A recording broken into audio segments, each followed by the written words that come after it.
Hey, good evening, everybody, and welcome to Bordrtown Strange. I'm Pam, and this is my co-host Jess. And our special guests tonight are Mark Bannon and Enzo Cyril. And yeah, we had a little bit of a different show planned for tonight, but unfortunately, our guest got the flu, so we are going to go with that one the next show. And we decided tonight we're just going to do notebooks. Yeah. Only slightly different. For all of you who've watched The Fringe before, oftentimes on there, we'll just pull out my notebooks, and it's kind of the same game. You pick a notebook and a page, but instead of me just listing out what's on the page, we all discuss the topic that's featured on the page. So it could be just about anything. And... You know, who knows if it's my own personal research or if it's something we've all discussed before. Who knows? We'll be discussing it tonight anyway. Huh? Yep. Roulette. Let's roll it. That's basically what it's going to be. It's super fun, though. We've played it on The Fringe before, and it's a hoot. And it brings up a lot of topics that we haven't talked about in years sometimes. So, and a lot of the times new information has come up since the last time we've talked about it. So it actually makes for a pretty good show most of the time. And that's true. And it's fun to see how much we remember, you know. Oh, right? No. It has begun already. For those of you who are just listening. I'm friend try to Ian. restrain myself. Yes. Oh no. Too funny. Yes. But He's brought up the poop jokes again. He did. It's always fun to see. Basically, what you guys are going to get tonight is a really good look into what one of our meetings turns out to be, because a topic will get brought up and then we'll all discuss it. And yeah, this is really how they turn out. So it'll be fun. Good time. Hope so. Nice. Yeah, for sure. Yep. So do you want to do a little bit of housekeeping, Jess, before we get started? I will. Hold on, I'm switching over my stuff here. Okay. So, basic stuff. As always, a huge thank you to all of our followers and our subscribers. If you're watching right now live and you're on Facebook, take a second to like and share. And if you're on YouTube, take a second to give us that thumbs up and hit that bell if you haven't already, so you'll know when we're going live and when we're bringing you new content. We also want to remind you all to send us your stories. Send us your show ideas too. Not that we don't have 1,001, but we would love to hear what you want to see and hear us talk about. So please do that. And also, I'll reiterate again, we have not actually canceled out the show that was supposed to be tonight with our friend Robert. It's just going to be bumped to the Jason Roberts. It'll be bumped to our next show, which will be March 12th. So make sure to check that. He was really sad that he couldn't be here. This book that we're going to be talking about is amazing. It's basically Skinwalker Ranch in Oklahoma. So that right there should pique your interest. We're not going to give you any more than that because you need to come and watch in 2 weeks when Jason is on with us. Anywho, usually right now we would move on to the Word of the Week segment, but we're going to push that back also because what we had set up was really going to apply to this book. Hi, Ken. So we're going to push that back. We're going to wing it. Actually, our Word of the Week could be postponed today, I suppose. Oh, that's a great word. Yes, postponed. Which us in the ghost hunting community know very well. Many a time we have gone to do an investigation and last minute it got postponed. So it's a fantastic paranormal word.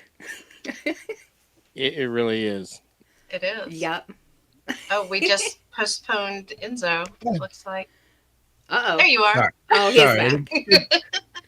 Didn't think you'd want to see me like trying to blow my nose. It was. It don't stop me. That's funny. Yeah. All right. So I say let's get this underway. So everybody in the chats, whether you're on Facebook or on YouTube, start putting up your numbers. So I have. It's the usual. If you've watched it before, if you've not, I have 5 of my notebooks packed full of information. I tried to grab a couple of older ones so we kind of have some fresh material. Everybody pick a page, or excuse me, pick a book 1 through 5, and then pick a page number 1 through 100. Somewhere around in there, any number you want, and we will pick the topic off that page, and that's what we'll run with. All right? So while we're waiting for those numbers to come up, why doesn't Enzo pick one to get us started with, since he's one of our guests? Let's go with notebook number 2, page 77. 77. Nice. Coming up. Let me Green. put my glasses on so I can see the page numbers. Okay. Got some numbers coming in. Mm. Great. I need to add that to my soundboard. You do. I think Enzo has it. Jeopardy. Yeah.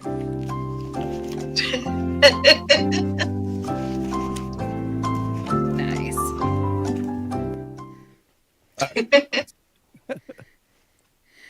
Okay. What is this on? Known documents. The Devonshire. Hold on, let me flip to the page before so I know what it is that we're talking about here. So last night on our Okay. Yeah, go ahead. I was just going to say last night on our Amok podcast, we had all kinds of technical difficulties, and I'm really glad to see Ken in the chat because I think his laptop bit the dust last night. Oh no. So yeah, No. my mic was out, his laptop bit the dust, so it was quite the eventful evening. Sweet. So this Right. page is on the Devil's Footprints. I think we talked about this on a previous show. It's been a while. I think it popped up on one of the notebook games. So the Devil's Footprints, excuse me, it happened in the South Devon, England area back in 1855. And what it was after a huge heavy snowfall, the townspeople in the area woke up to find a single line of tracks that happened to look like hooves. Cloven hooves. And it Yep. followed for over 100 miles. And the most interesting thing about the footprints is that they never broke track. They literally climbed over houses and up and down hills, and it even hit a spot where it hit a wall, and it entered a little tiny pipe that was used to irrigate the water out. And there was a footprint inside the pipe, and it continued on the other side as if it had suddenly, like, the body had shrunk and gone all the way through, and then continued on. And it went for over 100 miles. And it's Very actually, strange. yeah, it was in all the newspapers and stuff over there. So that's what's on that. So what do we want to say Great about one. that? Because there's pictures and stuff of like reenactment type things where you can actually see the tracks going through the snow, like it went up a wall across the top of someone's roof and then the other side, just Yeah. going in a straight line like that. And didn't some of that like kind of grow into like the Spring Heel Jack story? I think it Yeah. all kind of, yeah. It got kind It of all blended kind of together. just, yeah, it blended. Well, it went for such a long, that many miles in England is a long way. For us, Yeah. it's not that long. Ian said nobody picked a page above 75 yet. We've been This was conditioned. 77. This is what I think. Yeah. Yeah. Yeah, so it's a kind of a short distance to us when you think about it, but over in England, that's a good area 100 miles, that it yeah. traversed. And what year was So that? 1855. It happened overnight, the night of the 8th, and into the morning of the 9th is where it tracked. I'm trying to remember. Ken said PC will slowly revive. I'm on my phone tonight. Thanks for your condolences. Oh, We feel your pain, no. bud. Aw. Yeah, the prince extended from Exmouth to Topsham, across to Estuary and Dawlish and Tynemouth, Totnew and Torquay, Weymouth and Lincolnshire. Goodness. That was a lot. My tongue's kind of twisted right now. Yeah. The interesting thing is, like, I've got listings of publications that it was in. It was in the newspapers, all across there. And I found later on, it's a little side note to myself, I found in 1850, which would have been, no, 1860? I think it is. I can't read my own writing. A collection of papers belonging to Reverend H.T. Ellacombe, the vicar of Clyde St. George, had written these papers, which included letters addressed to the vicar from his friends, among them the Reverend G.M. Musgrove, the vicar of Whitcomb Raleigh, which was the draft of a letter to be illustrated to the Illustrated London News, marked not for publication, and several tracings of the hoof prints. So he was basically like sending information out to the other vicars, which would make sense, because if you found hoof prints going through your little village, who would be concerned? The vicars would. Absolutely. It kind of makes me think, in the movie Labyrinth, where they've got the staircases that are all the different ways, and he walks around them and hops up and defies gravity completely. Like that's what it an reminds Escher me painting where it's all the MC Escher. Yeah, it's incredible. It's well documented. If y'all at home are interested in that, take a look at it some more. There's some, way more than what I can show you here, but it's a really interesting case. It's pretty fascinating. It's a great story. I love that. That's a Ian good said, one. Ian said many mistakes with a laugh. Oh, honey, you're just hold on, because we have yet to make mistakes. The night is young. We'll get to that. I have not yet begun to defile the names. Words are hard. And we haven't even said vehicle yet, so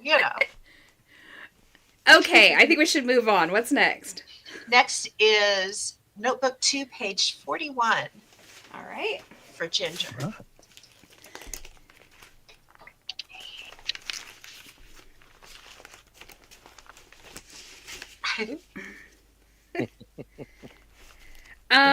This is a crop circle that happened. Where did it happen at? In Kansas. Oh, nice. Yeah. Nice. So basically, it's it's an ICCRA, which is the Independent Crop Circle Researchers Association file case. So I would have probably pulled this when we were doing crop circles in the 4 states area, I believe. That would have been on French, wasn't it? Yeah. So this one happened in Highland in Donovan County, September 28th, 1991. So not extraordinarily long ago. Not really. After a night of BOLs reportedly witnessed an unmarked U.S. government agency visited this small rural town, cordoning off 3 square mile area of farmland with roadblocks and erected an electrified fence around a particular field of corn. The farmer... Sorry. The farmer who discovered the crop formation described it as being a strange script and only managed to sketch out about 1/4 of the markings. Each mark was about 10 to 30 inches in diameter. Local residents who attempted to enter the field after the U.S. government agency left discovered that in the area of the field affected, there had been an attempt to harvest the corn, but it had been pressed too flat to the ground. Instead, harvested stalks had been spread on top of the affected areas to disguise the markings. The witnesses reported EM effects while measuring out the 1/4 mile formation. Another researcher investigating the above claims reported that the cordoning of the field was possibly related to a mass murder investigation of Marvin Irvin and could not find evidence to show that the formation actually existed. So that's what's on that page. And this is the page, which I tried and failed to put in the chat for people to look up themselves. But is this the design here at the bottom that they think this is what that was? What? Oh, at the very bottom? No. Yeah. That's that's a tag that you find on all the pages that have the listings. So there's the photo in the middle. Cool. Okay. Now, a good way to talk about this, we don't have to talk about this case in particular, but a lot of the times the government will step in on these corn circles or, crop circles in general, and do exactly what they said they did here. They will oftentimes intrude in, bump everyone out, rope it off so no one can get in for days. And then when people come back, the place is just messed up royally. Mm-hmm. And they will threaten the farmers with all sorts of horrible things. In many cases, they actually will take that portion of the land, and the farmers don't get it back. Which, yeah, that's not cool. No. Ian said, how did Doug and Dave explain that one? Well, don't you know that they, they hopped on a plane to Kansas and came over here. Yeah. There's a tavern teleport. Or maybe they used one of their long jump poles and made it across the ocean. Yeah, that's right. Those two old codgers with the pole vault thing. That's like, that I would believe the UFO did it before I would believe that. Right? Yeah.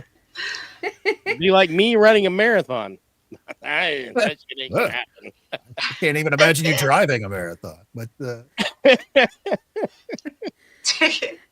yeah, but government sticks its nose into those incidences more than you realize, which kind of begs the question, if these things aren't real, as the government tells us that they're not, some fantastical thing, then why are they sticking their noses in?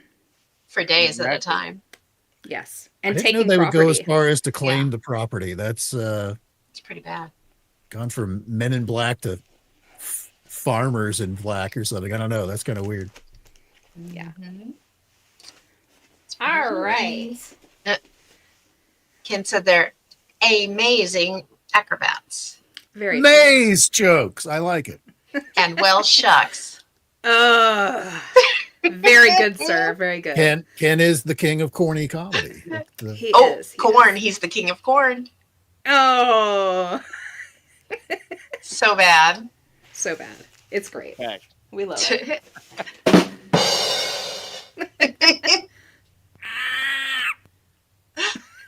Nice. The next one is Chris with book 3, page 75. Okay.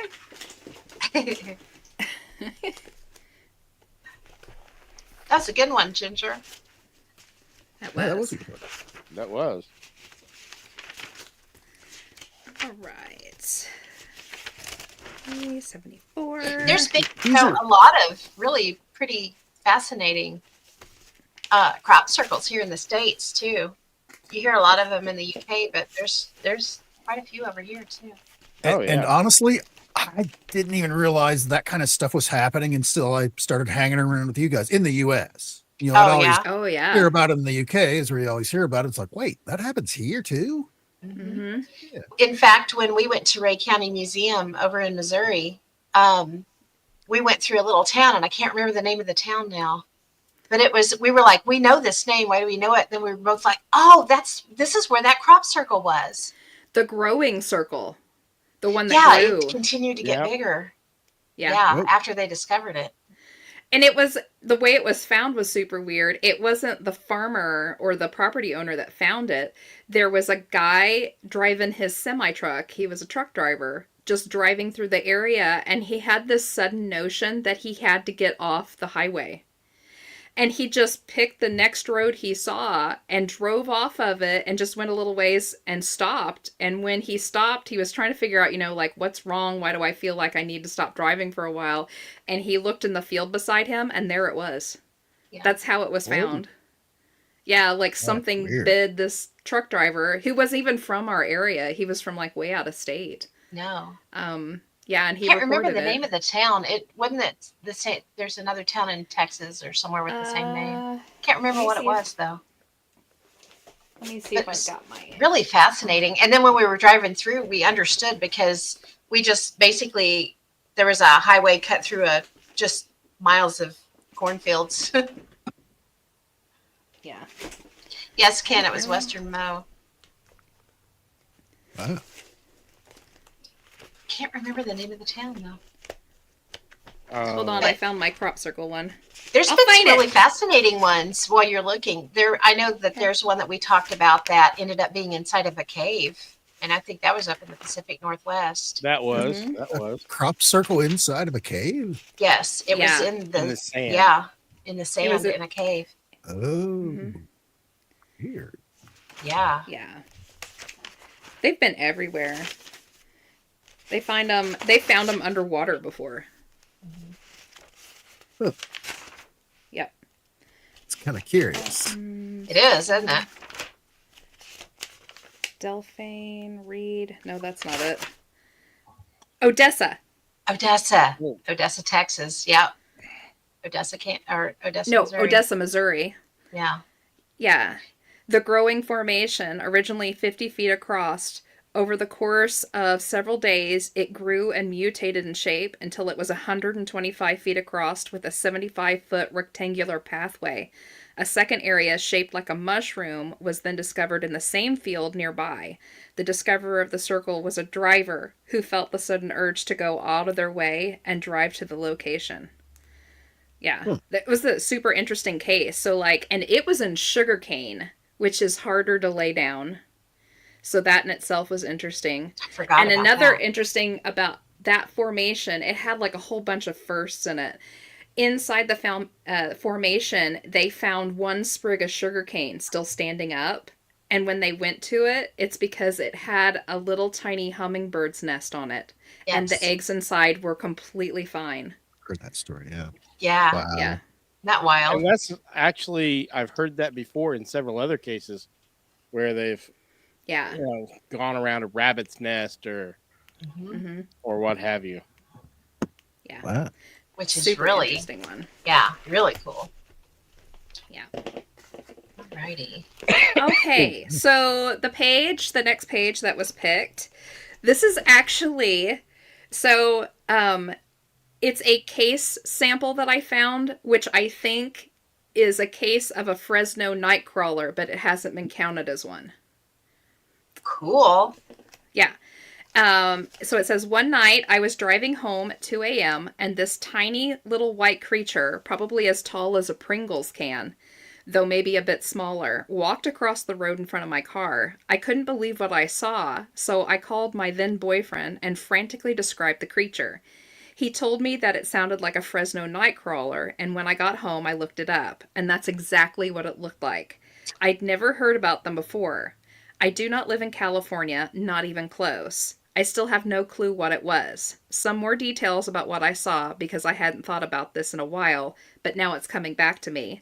The bottom of its legs ended in what looked like flowy bits or ribbons, and it was almost translucent. I could almost see the road through the creature. It walked at kind of a jaunty pace, just like a person might walk. And that's the end of it, and I have no notes on where this came from. It was like an anonymous post, but it was outside of California, so we have another, what I think is another nightcrawler. It's a baby. Yeah. It's a And it wasn't Size of a it wasn't Pringles on a can. video. Yeah. It wasn't on a video, which is Finally amazing. a measuring Most of these- unit I can use, but Yeah. Yeah, so, Pringles sound good. and, That's but for pretty people that are unfamiliar with the Fresno Nightcrawler, it's basically like just a walking pair of legs. It is. Let me see if That, I can find a picture of one. I have one that I pulled up, which is a frame Oh, from do you? one of the videos Oh, I missed it. Sorry. Yeah. where there's been a couple of background backyard kind of security cam kind of things that have caught a couple of these over the years, where it just looks like a pair of legs walking along. They go clear without up a almost to the torso. neck. Yeah. Yeah. Yeah. Okay. Here, I pulled Very up creepy. some information on it.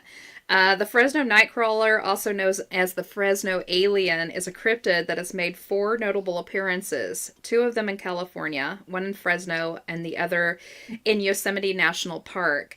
In both sightings, it has only been seen in video footage. A man in Poland has also claimed to have seen the creature. There has been another sighting in Billings, Montana on April 25th, 2020. yeah, the first sighting of the Fresno Nightcrawler happened in Fresno, California by a man named Jose. Jose had a surveillance camera watching his front lawn and looked at the camera when he heard the dogs barking. After being woken up by the barking dogs, he observed the Nightcrawlers on his front lawn through CCTV. He woke his brother up to rewatch the footage. And afterwards, his brother claimed to have seen small footprints outside. But by the time the investigators made it to the site, all evidence had washed away. There's also another one called the Mount Carmel, or the Carmel creature, which is basically another Nightcrawler. It's just what the locals had named theirs. But yeah, it's like gooey white pants walking by. It's Yeah. weird. They're like- isn't it? Really creepy. They're super cute, though. They're kind They of are. cute.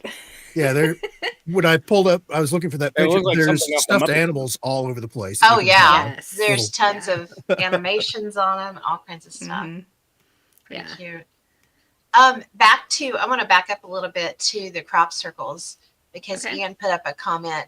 Sound vibrations, frequencies create specific shapes in sand, and he said he forgot the name for the term, and Mark jumped in with cymatics, which yes, There you that's what it is. But yeah, that's something that we had kicked around too. But there's so many other things that play into it. Mhm. That just isn't, it gets discounted pretty quickly. But it's really good. Some of them Yes. are those shapes, and I can't. Cymatics is the study of that. There are I can't remember the name either. you find them on temple walls all over the world. Yeah. So people have encountered these in the past. And some of those shapes have indeed showed up in crop circles. They have. So,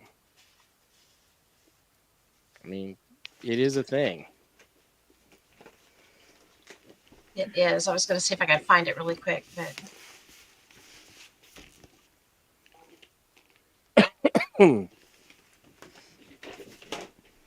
So, A lot of crop circles also seem to have a lot of like Mandelbrot type settings where it's just those continuous circles and spirals, follow those, whatever what is that called? The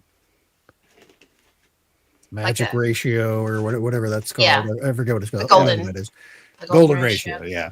Yeah. Where that spiral style. The That's the Fibonacci. same. Yeah. That's it. Fibonacci. Yeah.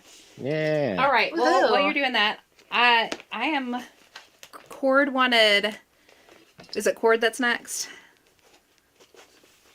Here is, yes, Cord was next. Okay.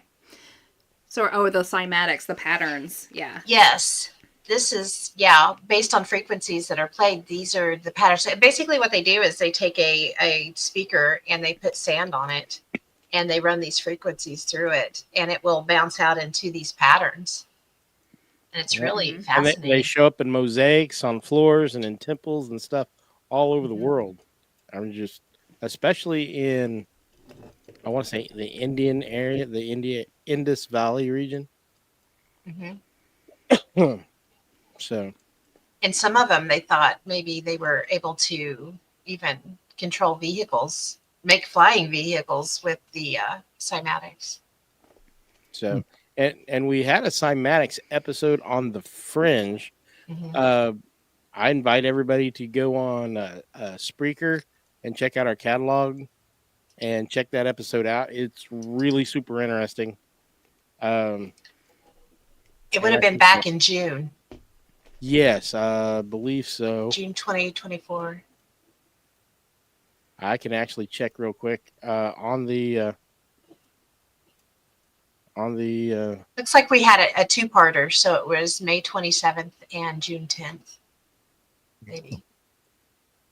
Shocker. We had a two-parter. Not us, never. No. I'm shocked that it wasn't 3. Shock is the fact that I think the last two podcasts that we've done on Strange have just been Harmonics and one-parters. Cymatics was I know. That's crazy. June 10th. May 27th and June 10th. Yep. So it is pretty fascinating. It was a really good episode, or 2 episodes. Yeah. If you guys want to Yeah. check it out.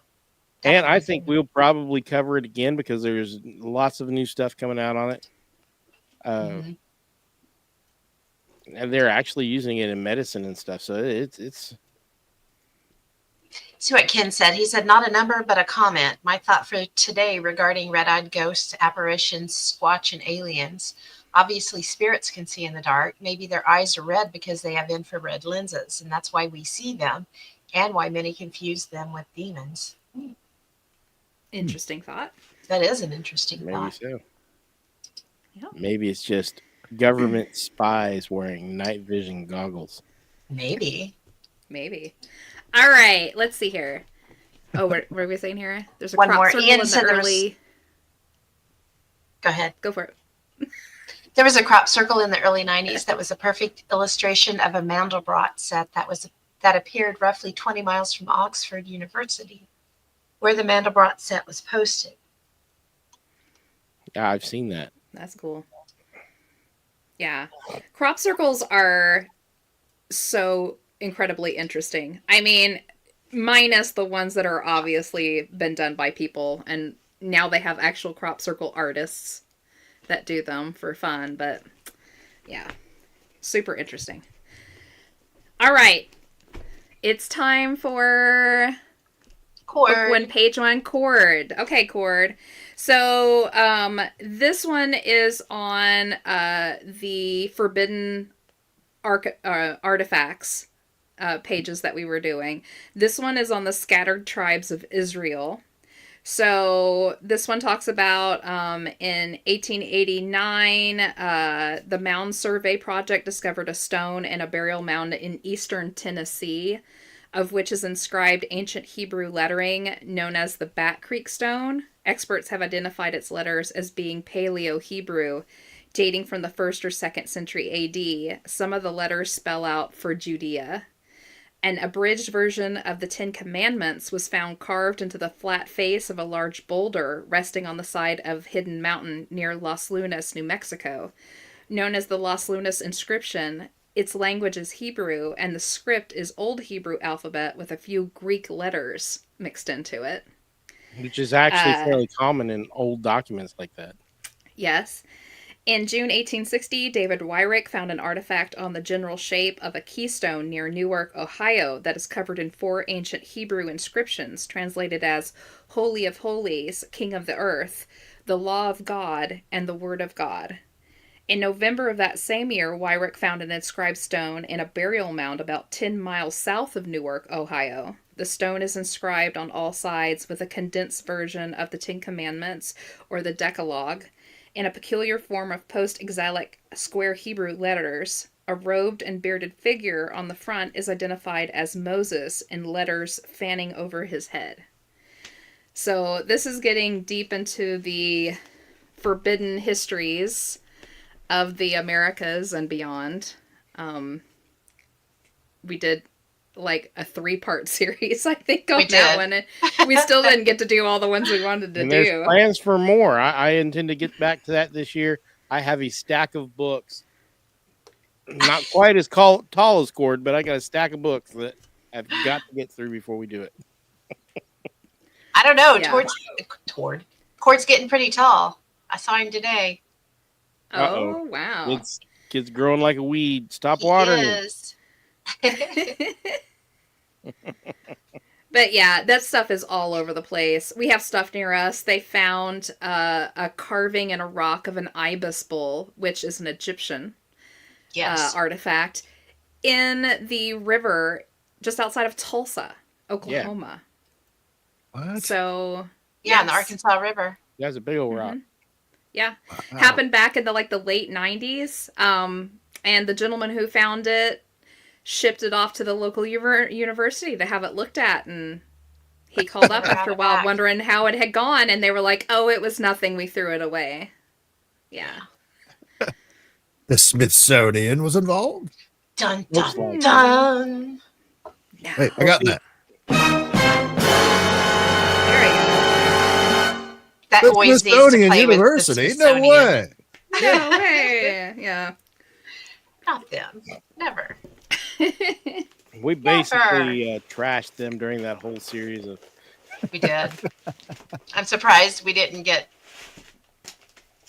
pummeled in the middle of the night. Let's see. The Arkancided? next one. Yes. There's some really fascinating things that have been found. And in fact, I was reading something the other day, and it was talking about some of the coal that was dug up in Oklahoma, and it was transferred out, I want to say, to Ponca City. When they were refining it then, they found an iron cup that was encased in coal. And that would have had to have been there for millions of years. Well, that Yeah, brings I've up heard of that two before. theories. Yeah. Two theories there. One, either coal and oil can form much faster than we think it can, Mhm. or there was another civilization before ours. Either one is possible. So Yes. even if it does happen fast, say on a 10 to 12,000 year ratio, that still puts it at our early ancestors, which were roaming around on this continent 12,000 years ago. Yep. So it's entirely possible that there have been multiple iron ages or multiple bronze ages Mhm. that were just wiped out due to weather anomalies or what have you. Yeah. Oh, I'm sure. Yeah.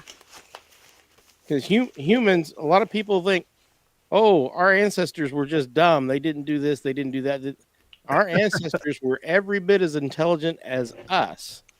Absolutely. And it You is know, the height They of had the same arrogance brain structure for like a million years. It's Yeah. Yeah. that several 100,000. It is very arrogant to believe that they were incapable of these things. We know that the ancient Greeks had calculated the circumference of the earth within 200 miles back when the Great Library existed. And the only reason that they miscalculated was because they guessed the equator wrong.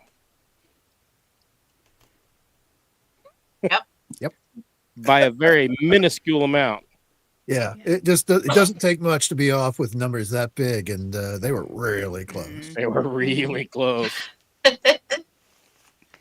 So the next All right. one is Ian with book 5, page All 43. right. What do we got for Yeah. Ian? Got it. Are you ready to go? Oh, wrong one. Yep. This is Vikings in Kentucky. We're on a roll. Ooh. Ooh. Yeah. So this one is one of the really interesting ones. We've actually discussed this before, but I think it's been quite a while. So, 1932, near Louisville, Kentucky, a mound was excavated and found to contain the remains of several Indians and one Viking warrior, complete with blonde hair, beard, metal shield, spear, sword, knife, and helmet. The site was later bulldozed by local authorities. Shocker. Yes. However, interestingly enough, that's not where the story ends. A little later, 3 rune stones were found nearby, and they deciphered them. And it said, a contingent of warriors became shipwrecked on the coast and made their way westward, dying one by one from sickness and hostile Indian attacks, until they came to the Ohio River. The last man of this group had befriended the local Indians and was buried in said mound. Kind of interesting. So basically, this whole contingent of Viking warriors came by ship, made their way inland. They one by one dropped until only one was left, and he was lucky enough to luck into a nice tribe that in the area, and they took him on, and he lived with them until old age. And when he passed, they buried him in his full regalia that he came with. Wow. Yeah. So pretty interesting. That was when we were talking ancient annals of Kentucky, I believe. Yeah, Ohio River Valley and the Giants, Yes. and all of that. And, there have been more than one giant grave found in the United States, and they're made off limits, and you're not allowed to dig in them. And if you do, you will go to jail. I mean, they are serious about it. Yeah. There's a ton of them out west. Mm-hmm. Yeah, Mummies with red out hair. where Enzo's girlfriend is. That's right. Yeah. Yeah. Lovelock Cave, in Nevada. Yeah, that's right. Yeah. In fact, I bet if I looked far enough, I'd find the Lovelock Cave in here. Probably because I know we believe it. talked about it when we were doing the Giants. Yeah. Pretty I bet it fascinating stuff, though. is. Choctaw. Curse of Yellow Hair. That's That's- interesting one. It is. And when it comes to the Vikings, that's about the time we talked about the Kensington runestone, too, wasn't it? Yeah. Yeah, Ah, the there it is. the Vikings were everywhere back in the day. I mean, honestly, that's where Christopher Columbus got the maps that told him that there was something else out on the other side of the Atlantic was from the Vikings. They were fairly secretive about some of their stuff. Well, it was mostly because of where some of their outposts were at, like up in northeastern Canada and stuff like that. They didn't want him snooping around there. But there's other stuff. You can go over there, I guess. I've got a book I recommend our listeners to read. Maps of the Ancient Sea Kings. It's quite interesting. Oh, cool. An interesting book. Yep. Well, and if you think about, if you look at the Viking ships, they were seaworthy, but they were small enough they could get them up those channels and up those rivers, inland. Right. Hundreds of And miles. so, yeah, they were way, Arkansas River. There's yes, Mm-hmm. they were Evidence. much. And Yeah. expert navigators too. Yes. What was they had a special name for it was a Sunstone. type, the sunstone. That's right, where you could actually navigate during cloudy days and stuff like that without having an actual, modern day would be like a sextant. Well, I say modern day. Modern day would just pull out your phone with the GPS on it. But back in the days, 30, way back 30 years ago, before we had GPS, where you would have a sextant where you would shoot stars and stuff like that, which like the plane that I used to work on when I was in the Air Force, they had a actual sextant, and that was part of the navigation part, was to be able to navigate by the stars on it. They don't have to do that anymore because they have GPS, but that's thousands and thousands and thousands of years old. Doing that exact same thing. And Vikings were doing it way before everybody else. They were super explorers. Yeah. Oh yeah, that's what they lived for. I actually have a picture of a Viking sunstone up. Oh, sorry. What? Looking down below. Oh, cool. It's got That's a cool. crystal in the middle of it there. That's the sunstone. Yeah, that is super. And that's the design is it's to there's a name for the design. It's like the Verisol or something like that. I'm awful at it, but it's to protect travelers, to help them to find their way home, kind of a thing. Cool. So it's very cool, and it's based off what we would later become like your simple compass rose of north, south, east, west, and all that. They were doing it long before everybody else in Europe. It doesn't matter what your crappy history book tells you. Right? Very true. History is either written by the victors or by those who are trying to make themselves look big. Mm-hmm. Yes. Yeah. I.e., you go to China with a map that doesn't show China as being the center of the world, you will go to jail. Gee. Yes. Or you used to. I don't know if they still do, but they used to jail you for that. All right, we're not done with In's page yet. There's still a little bit more. Oh, So cool. halfway through the page, it changes over to Romans in Kentucky. Ooh. So nice. we've got in the mid 1800s, two spelunkers were exploring a cave in, I think it's Muhlenberg or Multenberg County, and discovered the remains of 4 mummified people dressed as Romans. They also found a corpse of a monkey. All the bodies were petrified. A monkey. Huh. Yeah, they found a monkey. probably came over with them on the ship, wouldn't you think, as a Right. pet? I'm And sure. that's it. Yeah. We have Petrification also does not take as long as most people think. No, especially Especially in in a the dry right ass cave. conditions. Yeah. right. If they're in any of those, because there's any cave system, especially around Kentucky, that's part of that Mammoth Cave network, which Yeah. runs over a giant section of the eastern part of the United States, where just you could literally go for hundreds of miles underground, deep underground, without ever seeing daylight, and you're still trucking. You could still keep right on Mhm. going. It's a lot of it is unexplored because it does extend out for so far. And it's 'Cause incredibly nobody's dangerous. crazy. Yeah, it's insanely dangerous. Mhm. There's a That's all reason why part a of lot the. of those guys die all the time trying to go back through there, Yeah, trying to Yeah. map they it drop all like out. flies. Oh, yeah. Yeah, the Mammoth Cave system is called the Mammoth Cave system for a reason. Because that sucker Really is big. expansive. Yeah. Yeah. It ties into so many of the other stories that we do, things that we talk about. Might be fun to do just like maybe an episode on just the Mammoth Cave and all the stuff that's involved, or Ooh. how big would that get? That is a very good Yeah. idea, ladies. It Are, might are we get- going to Agartha? Are they lizard people? Hang on. This is a Lizard people.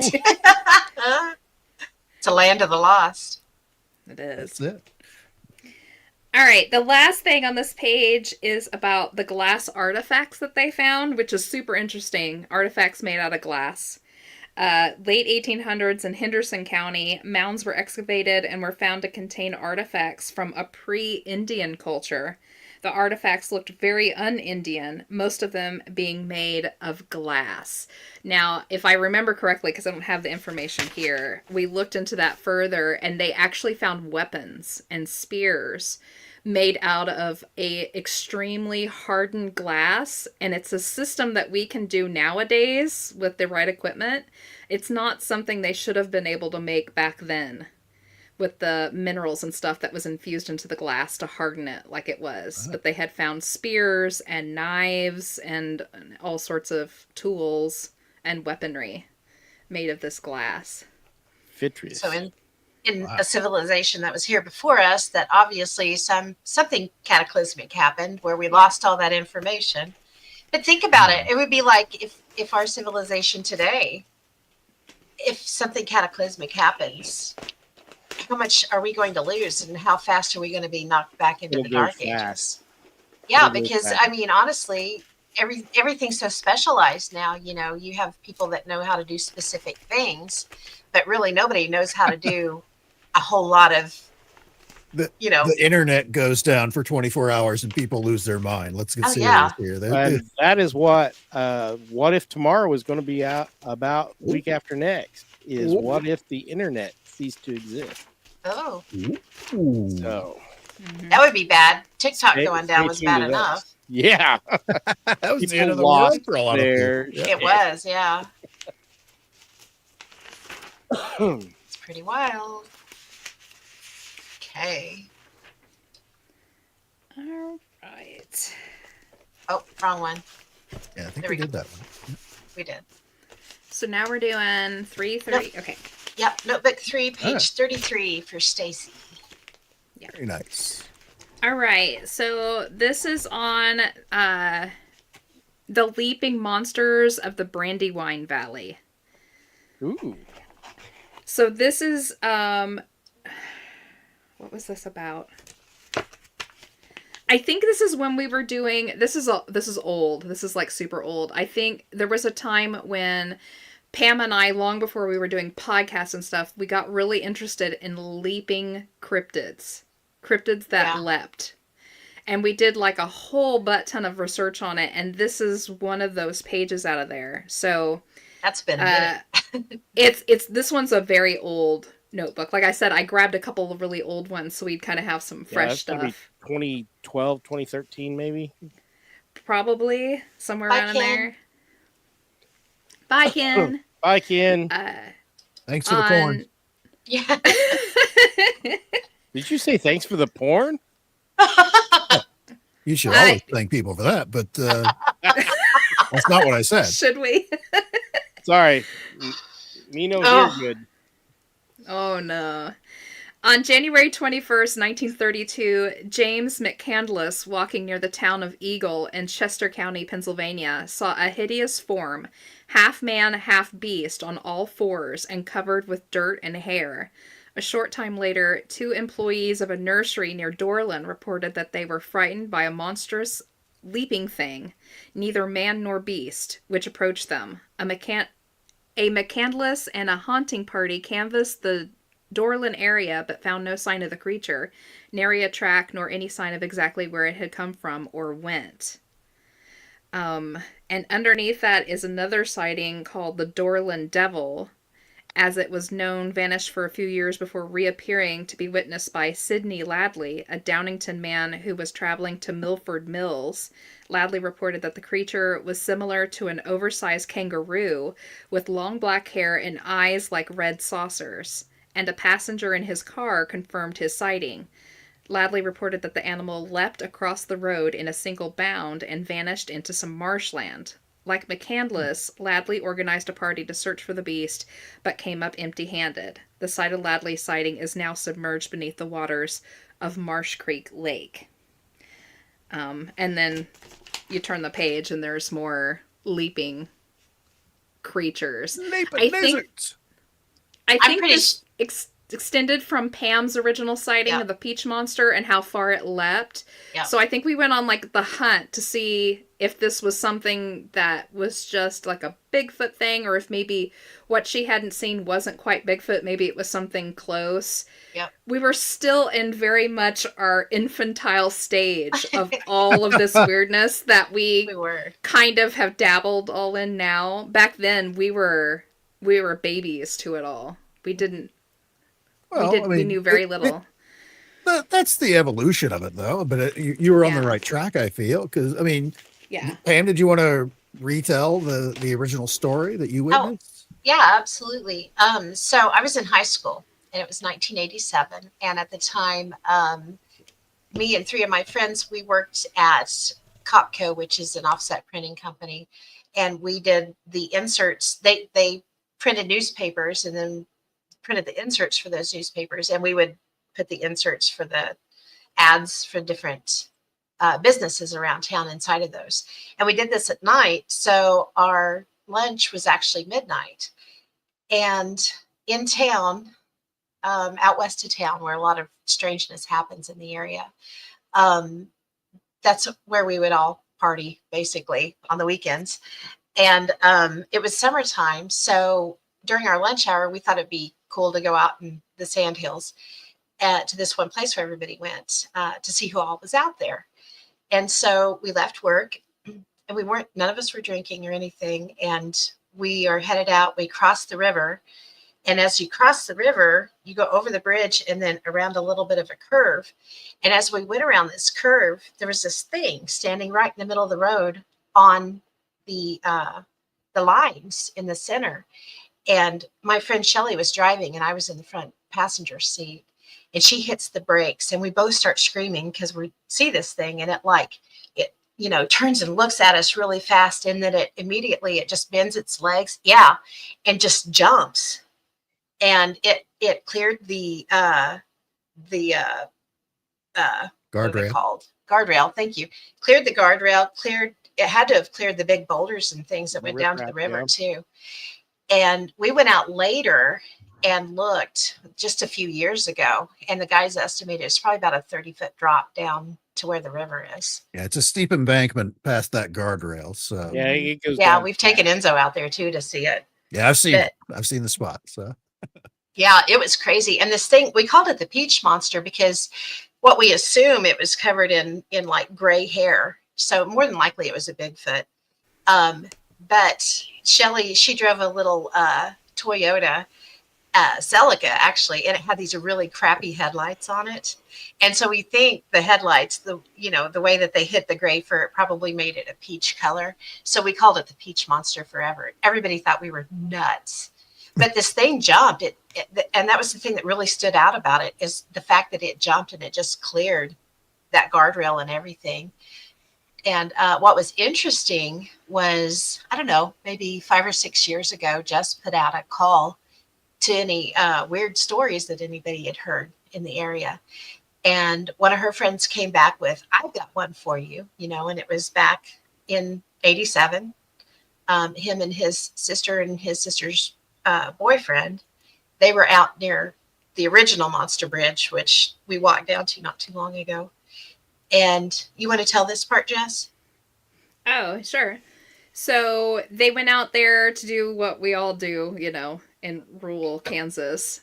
They went out to go drink and just hang out at their car on the bridge, and they were hanging out down there by her boyfriend's car, and they started to feel a little unnerved and realized that there was something watching them just about 20 feet in front of them, just down in the ditch off of the road, was a Bigfoot, basically. He was like, it was tall and hairy, and he said it just stared at them for a little while, and they started getting really unnerved, got back into the car, was trying to get the boyfriend to leave, and he was like, I'm not going forward, because that's where it is.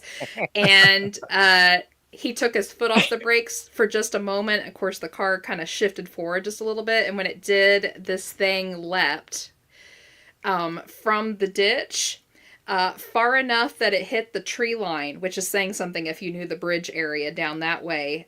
There's a big creek area, and then a little bit of field, and then the tree line. So it cleared all of that. The amazing thing is that he thought it was about 6 foot tall, until he thought about it later on and realized, well, wait a minute, it was down in that irrigation ditch. And the irrigation ditch is like 3 feet deep. So if he thought it was like around 6 feet tall, how tall was it really?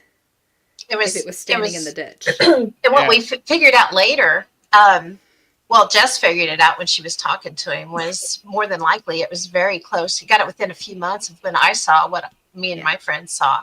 So more than likely it was the same thing, or it was with the same out group in the area at that point. Mm-hmm. So yeah, pretty wild. But that's what I mean when we were talking about this. It really got us to researching leaping things, and I know that's when we talked a little bit about Spring Hill Jack earlier. That's when we really did a lot of research on Spring Hill Jack as well, to see if it might be something more along the lines of a thing like that. But I don't know. I'm assuming it's a Bigfoot, and he's just...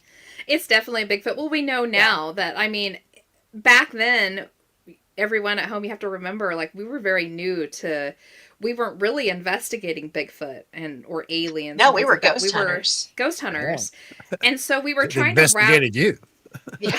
Yeah. We were trying to wrap our minds around the concept that maybe something else would leap besides what she saw. Like we were like, oh, well, we found a leaper, so let's find what the leaper is. We assumed it was like this one thing. And of course, we've since, educated ourselves enough to know that all sorts of things leap, and there are all sorts of things to leap, Yeah. Even I'll leap in front of a buffet. True. I'll protect you from that buffet. How did Mark get to the front of the line? I don't know. You did try to leap over that car to catch me that one time. I did. Yeah. My psychic powers failed me. I'm sorry, Tim.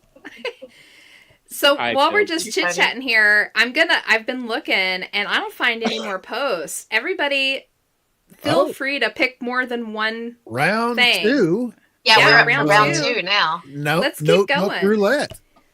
Keep going. Second bite at the apple for this show. Yeah, sure. We have plenty. I'll just throw 6 out. Or we only got 5 notebooks. Yeah, so there are 5 notebooks, and to play the game, just pick a notebook 1 through 5, and then a page number 1 through 100. There's Chelsea with book 2, page 22. Okay. Hi, Chelsea.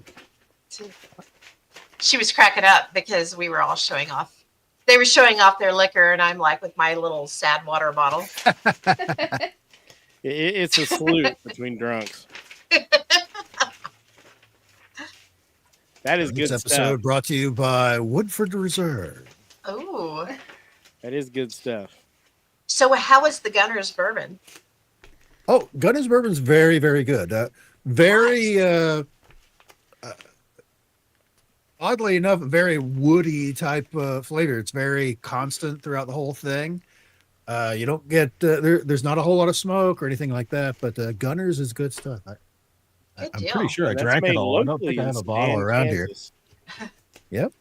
Is Just that home right around boozing the it up? corner from where these folks live, and they Yeah. sponsored me a bottle. It's good stuff.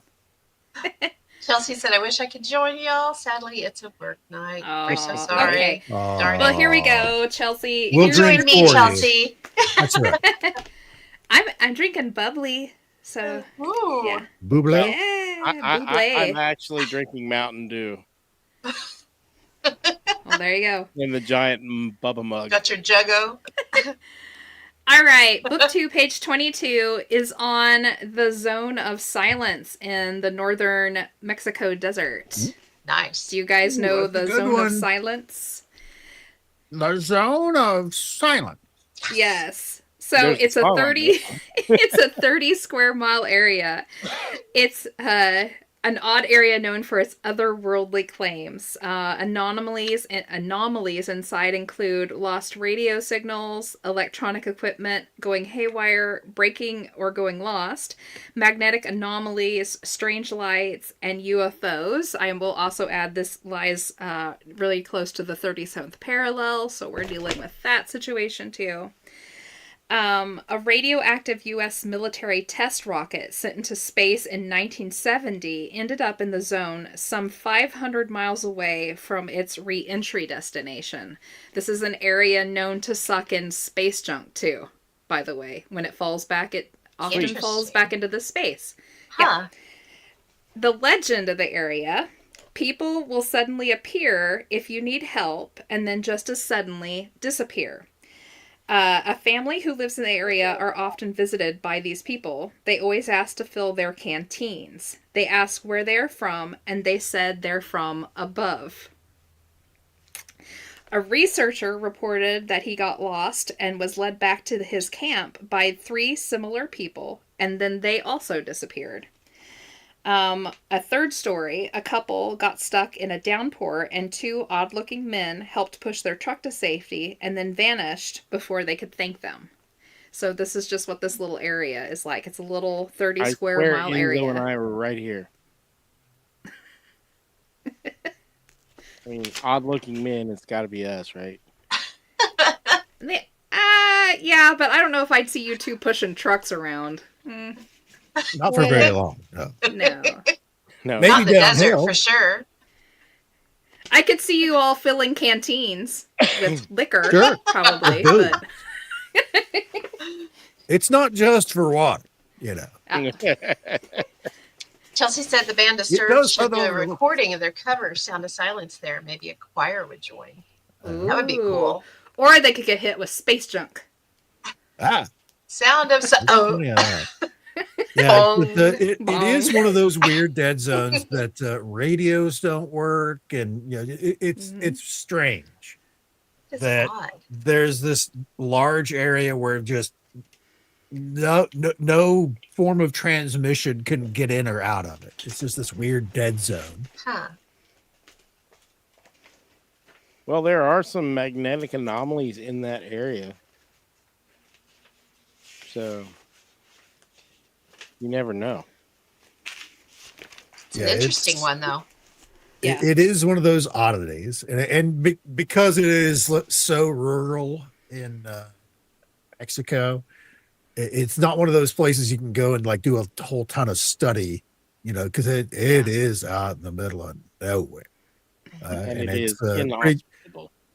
yeah, it very inhospitable to civilized folk that would want to try and go out there and investigate, because you know, you might run into people that may not want you snooping around that area as well. It's not a, you know, very, very much like we can't do a whole lot of work during the eye of the Sahara, because there's bad people that live around that area. But there's certainly stuff going on there in that part of Mexico that it's just out in the middle of nowhere. You can't just drive out there. There's no roads or anything like that. It's just the middle of nowhere. But no radios work. I mean, it's one of those. Literally one of those. I'm standing here. I can pick up a nearby radio station and stand over here, and it's gone. I can't pick it up. It's Wow. just this weird, super weird dead zone area. Strange. Huh. Ian said it's where the Smithsonian store all their treasures. Could That's be where they right. dump all those giant Warehouse bones 13. right there. That's it. Where I love that show. I know, I miss it. It was so good. Okay. The next one is Ginger with Notebook 5, page 95. Yep. I got it pulled up here. Sweet. This is on Gravity Hill in Bartlesville. Oh, nice. Yeah, we've been there. Yeah. I don't think Enzo has, but I've you know, not. if Oh, you've we been need to to- one Gravity Hill, you've been to them all. I've never much. been to a Gravity Hill place. I want to go. Ooh, road trip. Next time you're Road down. trip. Yeah. Well, like it's Bartlesville's Gravity Hill's a little interesting because it's also right beside the Haunted Mansion and the Hanging Tree. So, yay. Threefer. Wow. Yeah. Pretty much, yeah. Yeah. So, Gravity Hill in Bartlesville, it's actually just south of Bartlesville. South of Dewey, isn't it? Or north No, of it's Dewey. south of Bartlesville. Bartlesville. I can't remember the name of the actual road. The locals call it Gap Road. Yeah, it is Gap Road. It's where if you turn to Chelsea, you turn the opposite way. Oh, okay. I'll look it up. I can't remember what it is. Yeah, look it up. Like, if you're from the area, as you're leaving Bartlesville, you're going to get out of Bartlesville proper. You're going to get past all the little, like car dealerships and stuff, and you're going to come up right before the road breaks out. To go double lane to take you down to Tulsa, you're going to take a left right after. I think isn't it like a big equipment dealership? Yeah. Yes, it is now. It used to be like the Elks Club or something like that. Yeah. You take a right there, and that's literally the road. You're going to keep going until you go down a little bit, and you're going to go over a set of railroad tracks. That's where you stop, turn around, take your foot off the gas, and put your car in neutral, and it'll roll uphill. Pam and I have had great fun taking some of our friends as girls and our own kids down there to scare the bejesus out of them. Actually, it was Mark's daughter. Yes. We took Yeah. one time. And Yeah. Raven. And Abby. Apparently, Abby was with us. Yeah, we did scare Abby, didn't we? apparently it's in Greene County, I guess, because it has its own website. Gravity Hill, Bartlesville, Oklahoma, East 0240 Road. Yeah. And it shows the It's train track. 2400 Road. I Yeah, think's where it's at. Oh, okay. not Greene County, it's in Greene Country. Green Country. Green Yeah. Country Tourism. Excuse me. You're correct. Yeah, our whole area, like northeastern Oklahoma, is all called Green Country. That's like the slang term for the general area. I see. That makes more. I see the map in the which I'm sharing if you want to pull it up. Oh, did you get it? Okay. But you can see the Green Country. I just assumed it said county. It's like what? For a county? Yeah. Oh, Yeah. Country. So, okay. yeah, while we're looking at the picture, I'll give you guys some of like the hauntings and the stories behind them because there's lots. We won't go into huge detail, but we can talk about some of them. So, the haunting involved with this site, besides you coasting uphill, inevitably, people have said they've seen dark shapes and shadows running beside their car, and of course the inevitable. If you put powder on the back end of your car, you'll find little fingerprints as if kids had been pushing you up the hill. People have said they've seen orbs. Radios will cut out. They've heard a ghostly train whistle down the empty tracks. Moaning sounds coming from the trees. And of course the death tree or the hanging tree is there, and there's another story associated with that one. And they've also reported seeing people walking up out of the tree line at night coming towards the road, which I have a feeling may be true because I think a lot of the kids have fun going down there and scaring other kids that are coming Oh, to for try sure. out. Absolutely. Yeah. So the stories. Men were hung in the area years ago, and now those that were hung in the hanging tree, and now those men push your car away to get you out of the area. Um, the bus crash story, Yeah, that's the one killed. I remember. That's all over the country. Yeah. Yes, Yeah, there's every two. Gravity Well, Hill has that. Yeah. yeah, but Bartlesville's is better. Besides, they have the kids dying in the bus crash, but they also have a story of an entire football team that got killed, and it's Ah. the football team that pushes your car out of the way. Yeah. What? Yeah. Yeah. And you're supposed to put baby powder on the trunk of your car before you pull up to it and put it in neutral and let it, and it will. I mean, you'll go down and you'll go up and over the tracks and keep going. And And the secret to the baby powder thing is every time you open and shut your trunk, oh yeah, you get body oil on there, and Yeah. you're just taking Yeah. your fingerprints. oh yeah, Yeah, for sure. exactly.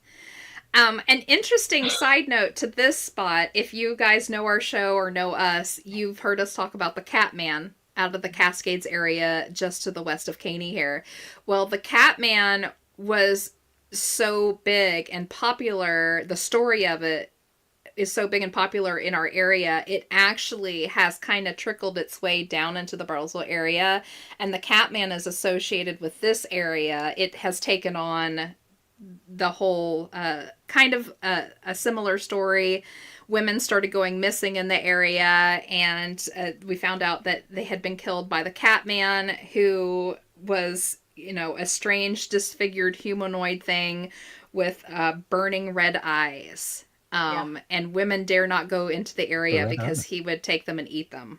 Yep. So he's matriculated up into the, down into the Bartlesville She's area. whipping out the big words tonight, y'all. Yes. On that thing. Don't hurt yourself. Yeah. It's kinda So figure that out. if you take that road, so if you take it all the way, go over the railroad tracks, you can turn around there and go up Gravity Hill. But right in between the trade tracks and the next four-way area where the road crosses, on the right-hand side is the hanging tree. And you'll know it when you see it. It looks, if you were going to hang somebody in a raunchy old scary tree, that would be the tree you would do it in. Absolutely. I don't think it was Tree. ever a hanging tree, but it looks scary. And I will say, like Pam and I, the times that we've been down there, we took our meters with us just to Yeah. see. And that little space is active. And I'm going It is. to make a big bet that that tree was probably never used for hanging. But so many people and kids have been scared of that tree for so long that it has taken on its own Tulpa-like Yes. Oh, haunting. yeah. Absolutely. I would agree with that. So, It was really cool because there was like a pretty big sized limb that had fallen, and was laying on the Mhm. ground. And I think it was Sarah that we had taken the meter over it, or did she have rods? I can't remember. But I she can't would walk remember. over it, and I think it was rods because I think they were crossing when she would step over it, and then it would let go when she stepped back. It was really pretty cool. So yeah, there's definitely some type of energy there. But I Yeah. think Jess is right. I think it's probably everybody infusing it. Yeah, I mean, and it's been shown that happens all the time. Oh, absolutely. And the Gravity Hill, I mean, it's super fun. If you live in the area, go do it. Go take your kids because it's a blast. Make sure to take a bottle of water with you so you can pour it out on the ground and they can watch it run uphill.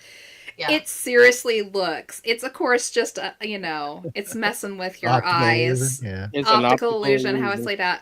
But it does. It literally looks like it's running uphill. And Pam and I had the greatest time. We took some of our kids and friends and stuff like that up there, and I remember I was driving, and just to prove it to them, because I think Sarah accused me of like pushing on the gas a little bit. Yeah. So we ended up turning around and going back and starting over again, and I put the car in neutral, turned the car off, and then I put my feet under me in the seat so she Yeah. could see that I was sitting on my feet. And we started rolling, and those girls were screaming. It was so great. It was fun. It was awesome. But, I mean, you guys saw the page that Enzo had up. You can it really does look like it goes uphill on past that railroad track. If you go anywhere in the country, you are probably near a gravity hill. The reason being is the engineers at the time doing the train tracks used a lot of the same theories out of the same textbooks, and when they put these together, you ended up with that. And it does look like it's uphill. So. It does look like it's uphill. Chris said, I think that's the last time she went anywhere with y'all. I think you're right. I think it was. Probably. I think you are right. Yeah, I'm gonna have to go check this out the next time I come. Yeah, down. it's fun. We'll have to go down there. And it's only like maybe less than 25 miles away. It's not too far from us at all. It's not far. I've always heard the stories, about assorted gravity hills all over the country and stuff like that, but I've never actually been to one. I didn't realize there was one down there. That's funny. Yep. And actually, just You're about right, a mile. Ginger. She's never been. Yeah, there you go. We'll have to go down there. Road trip. About a mile away from this spot is also Jesse Creek Cemetery, which is a highly haunted rural American Indian cemetery too, that you can go visit. It's a pretty little place. It is. And I think isn't Jesse Creek Cemetery the one where there have been little gnome-like creatures spotted too? Yeah, supposedly. We didn't see it when we got... Yeah. Pam and I We did actually not. spent like a half a day trying to find this freaking cemetery. We did. We GPS'd it, but it wasn't where the GPS said it was. And we ended up just going up and down all the little rural dirt roads until we finally found the sucker. But it's a beautiful little tiny cemetery. So... Oh, wow. This is back before we had fancy phones. Right? Oh, okay. Yeah. It's been a minute. Yeah. All right. So the next one is... Is it Stacy with Notebook 4, page 89? Yes. And I've got it pulled up here. Okay. This is actually, we're kind of keeping it close to home here. This is a Bigfoot case file reported back in 2002 out of Nowata County. Oh, nice. It's relatively Oh, recent, wow. too. Yeah. So this is a BFRO report 5620, Bigfoot observed from highway. Okay, I'm just going to read it here. This happened Friday, January 10th, 2003. Location details. Directions are from Highway 75 north of Bartlesville, Oklahoma. Take Highway 10 east about 6 miles to Juan, Oklahoma. Once you pass the convenience store in Juan, and I will let you know that convenience store is not there anymore. It's not. But the Six Flag poles over Juan are still there. It'd be an inconvenient store. Yes. The field is just outside the city limits on the north side of the road. If anybody is from around this area, you know exactly which field they're talking about. And since I found this case file, every time I go that way, because I have a friend that lives in that direction, I'm always like super scanning that field whenever I go past. I have yet to see anything yet. Observed. Hello, I drive a delivery truck to Kansas 3 times a week. On the day of this sighting, I had taken my 12-year-old son with me on my route. As we turned onto Highway 10 from Highway 75, I told him to watch for deer on his side of the road. Or excuse me, on his side of the truck. And I'd watch on mine.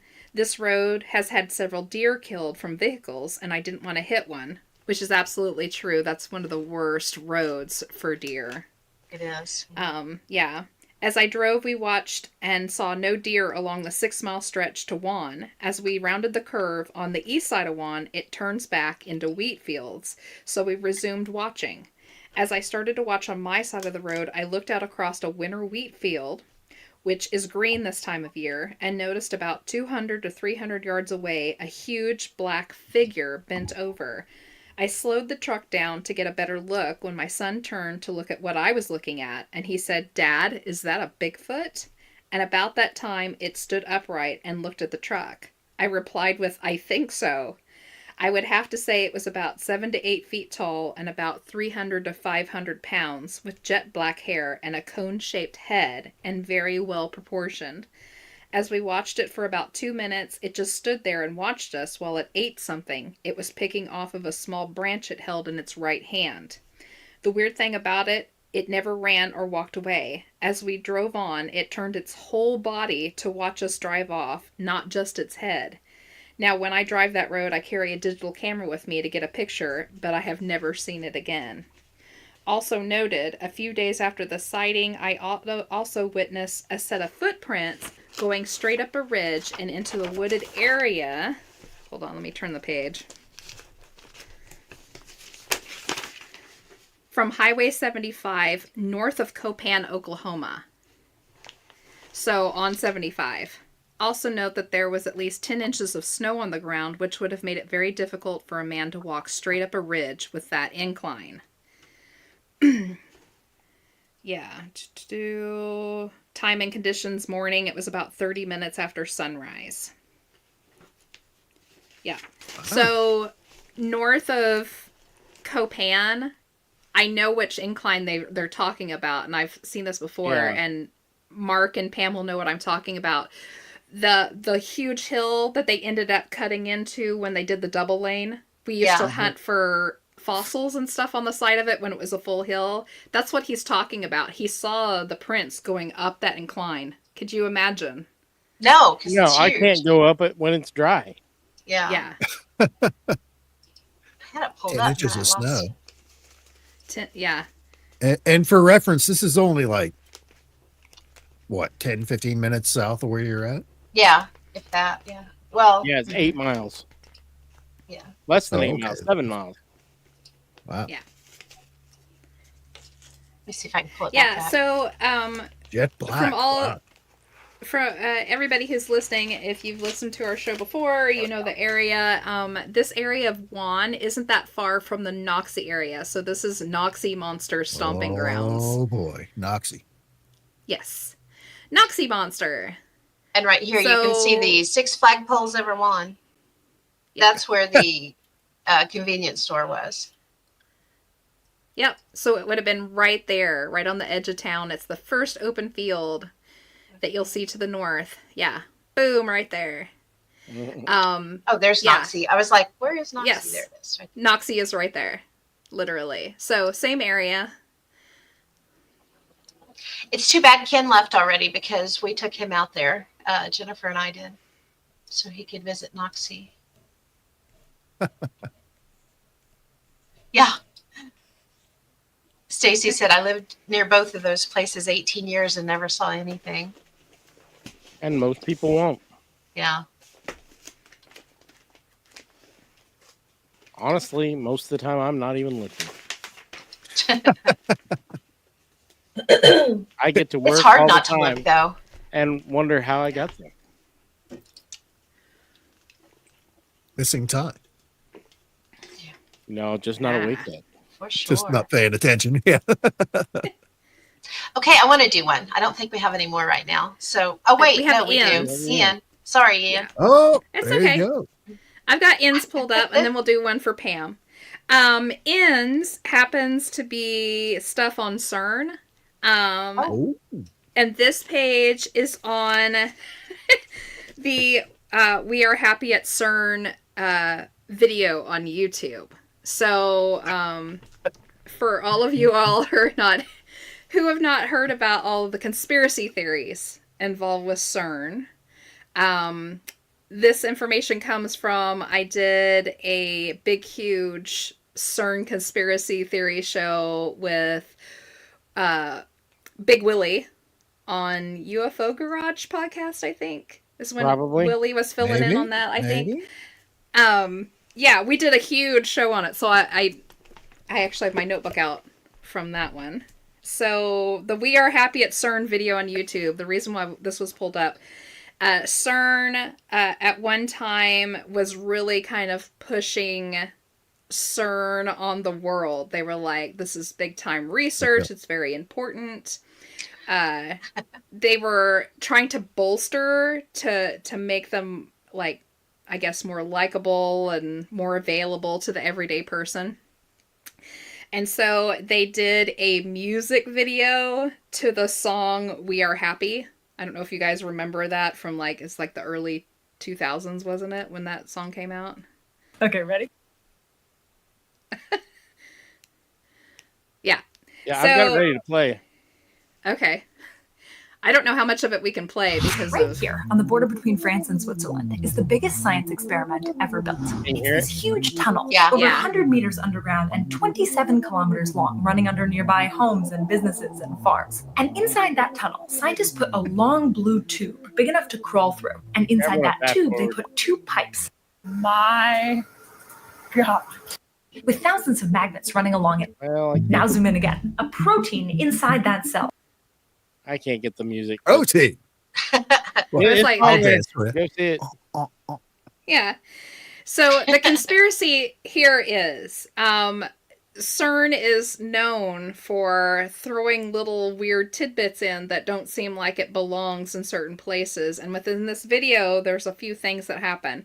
So at the 2:30 mark, if you go and you look at this video on YouTube, there is a scientist in his office holding a sign that says, "We are happy at CERN," and 2 signs around his neck that say Bond number 1 and Mandela.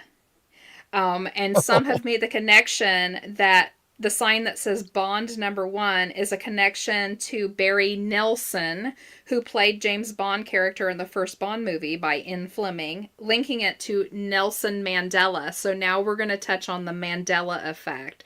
They're implying that these scientists inside are trying to give us clues to what is really going on in CERN.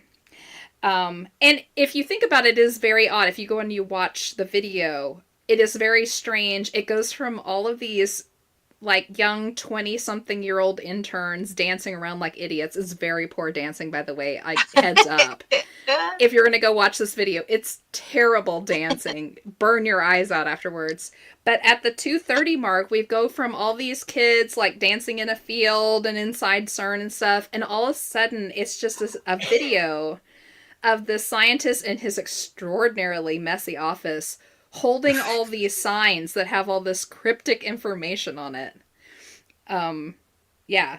So, at 3:28 in the video, there's a game score. There's suddenly, like, a game screen from, like, a video game, and down on the bottom of it, it has a score on it that says 4664. And a lot of people think that this is referring to Nelson Mandela again. His prison number when he went to prison was 46664, which is another Mandela that we had talked about, 46664. Many remember it being 4664. There was a 4664 concert held in South Africa in 2003 and a 4664 Mandela campaign to raise AIDS awareness because they did a lot of stuff with that number after Mandela got out of prison. Many people who worked on all of those projects for Mandela remember it being 4664, not 46664. So that in itself was supposedly yet another Mandela within a Mandela. Huh. And it goes on. But you'll have to go check that video out. It's terrible. It's terrible but weird all at the same time. Like, I know why people wrapped conspiracy theories up inside of it, because it's just strange. Yeah. Everything involved with CERN is so strange. Ian actually just posted a theory there. Used to know a chap that worked at CERN as a videographer. Was terribly dull. So, well, if he recorded that video, I'm sure of it, because it's terrible. It may have been dropped on his head. I don't know. yeah. Yeah, I don't know. But go check it out. And don't say I didn't warn you. It's terrible. Fairly warned, for sure. You know, it could have been just the effect of all of those waves hitting his head. Maybe It so. may not be that way now. It may be just because of the electromagnetic. Very, very possible. Okay. Probably So not. Chris I'm wants- just making shit up. Book one, Book one, page 100. page 100. All right. We can That'll do be an that. easy page to find, huh? Kind of. Like, I bumped it up to 100 because I started pulling out some older notebooks that have more in them. So I know that they'll go past 100. So I figured 100 was a safe bet. Yep. This is a missing time story off of Ooh. Reddit. Cool. Okay. When I was 8 years old, back in the mid 1970s, I was in the Scouts. Me, my sister, and my parents lived in a house in a safe suburban neighborhood just south of Stockholm, Sweden. It was only a 20-minute walk from my house to the Scout group facilities, so I usually walked there or rode my bike. The evening this incident took place, I had walked. An hour and a half later, at 8:30 p.m., I was on my way home.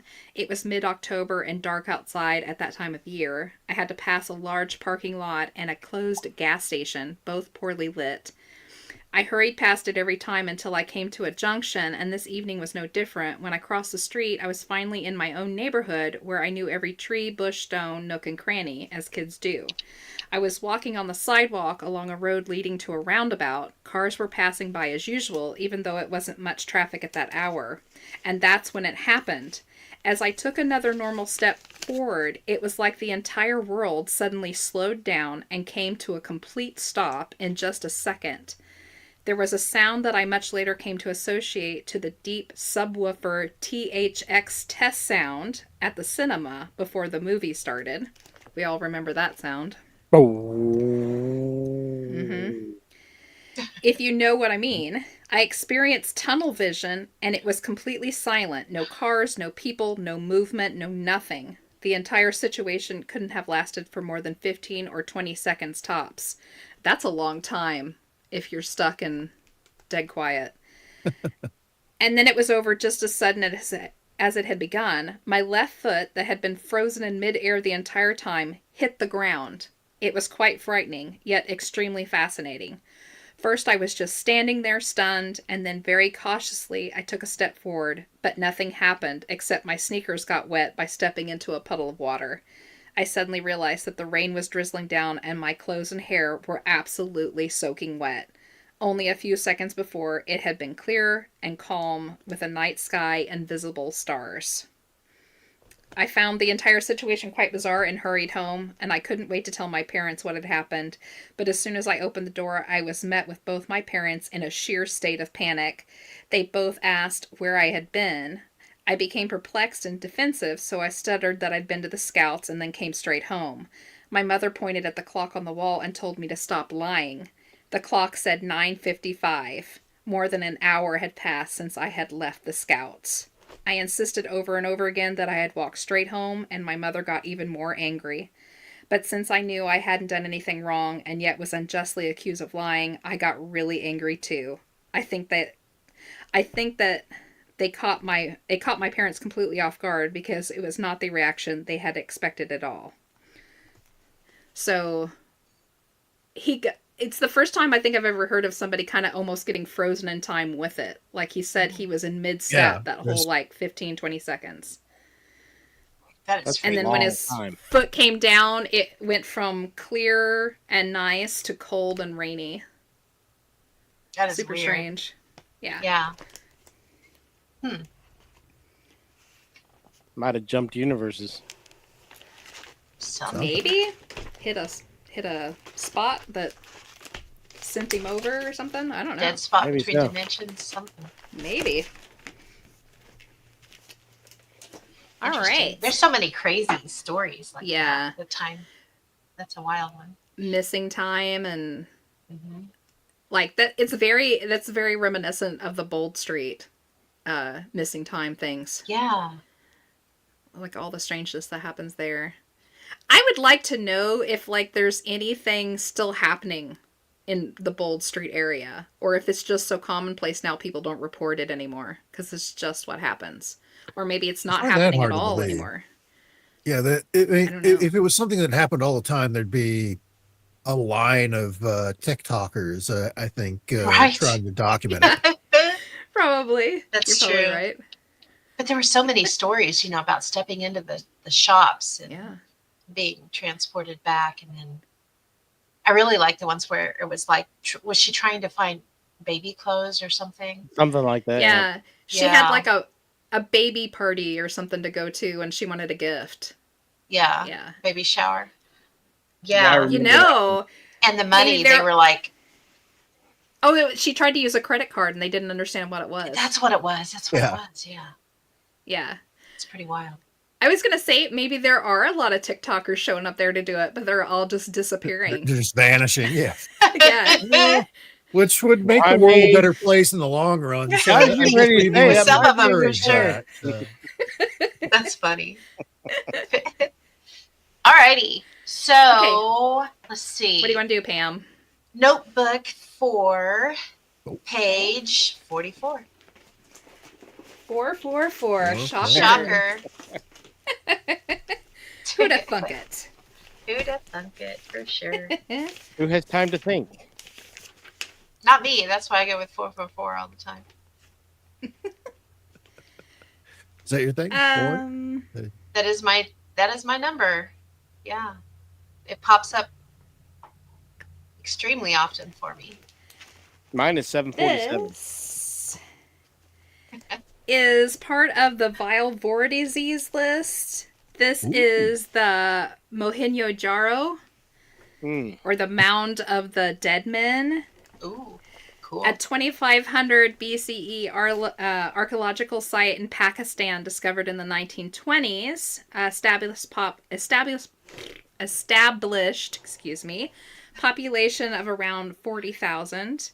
They found thousands of skeletons strewn around the city, seemingly dropped where they were standing. Many believe a catastrophic end occurred due to the fact that the skeletons bore 50 times the abnormal radiation level. Oh my god, I can't talk. Found artifacts with conditions explained by exposure to high heat. The walls of the structures were vitrified or glass-like, which are seen when walls are subjected to nuclear blasts. Many theorists believe the city was a victim to a nuclear blast sent by an outside race. Ancient Hindu scriptures point to the same. One of the little weird spots. Like ancient Did nuclear you war. have you guys Mhm. seen? I think it was on a Josh Gates of some sort. There is a city where Sodom and Gomorrah should be, from the descriptions, that was destroyed pretty much in an instant, and it has the vitrified stuff on the pottery and the walls. Said it was just wiped out. I think it was an airburst, like the event in Siberia. Wow. Yeah. Tunguska. Yep. Interesting. So it happens once in a while, and yeah, it could very well be. When I hear vitrified, I always think of the vitrified bricks. The vitrified Yeah. brick company that we had around here. Mm-hmm. Because we see it on the older bricks. Yep. Yeah, Okay. just what I think of. I Yay! assume they're Thanks, Jeff. glazed like on one side. Absolutely. I'm not sure. I don't know. I guess they just blasted them with heat to make them. I don't know. I guess. Maybe.